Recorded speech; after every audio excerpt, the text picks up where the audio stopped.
సిరిసిల్ల పట్టణం కుసుమరామయ్య ప్రభుత్వ ప్రాథమిక పాఠశాల ఉపాధ్యాయుడు లక్ష్మణ్ సన్మాన కార్యక్రమాన్ని నిర్వహించారు। ఈ కార్యక్రమంలో పాఠశాలకు చెందిన ఓ చిన్నారి లక్ష్మణ్ బోధనా విధానాన్ని గురించి చిన్నారుల పట్ల ఆయన చూపిన ఆప్యాయత గుర్తు చేసుకుంటూ కంటతడి పెట్టించిన అందర్నీ ఆకట్టుకుంది। నాకు చాలా ఏడుపొస్తుంది। ఫస్ట్ క్లాస్ సెకండ్ క్లాస్ కు మ్యాథ్స్ సబ్జెక్ట్ చెప్పేవారు। నన్ను ముందుకు రమ్మని నన్ను క్లాస్ కి లీడర్ చేశారు అని సార్ విలపించిన చిన్నారి। నాకు ఇప్పుడు ఎవరు చదువు చెప్తారని కళ్ళ నుండి కన్నీళ్లు తుడుచుకుంటూ అందరి ముందు విలపించిన చిన్నారి। నీకు టీచర్ చెబుతుందని అక్కడ ఉన్నవారు ఓదార్చే ప్రయత్నం చేశారు। థాంక్స్ అంటూ స్పీచ్ ముగించిన చిన్నారి।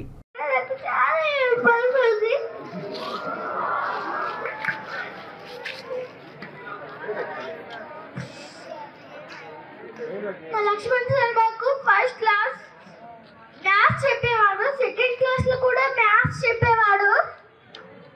నన్ను ముందుకు రమ్మంటూ నన్ను లీడర్ చేసి మా ఫ్రెండ్స్ కి చెప్పమని చెప్పేవాడు। కానీ ఇప్పుడు వెళ్ళిపోయారు, నాకు ఎవరు చెప్తారు? మేడం చెప్తారు మేడం. Thank you.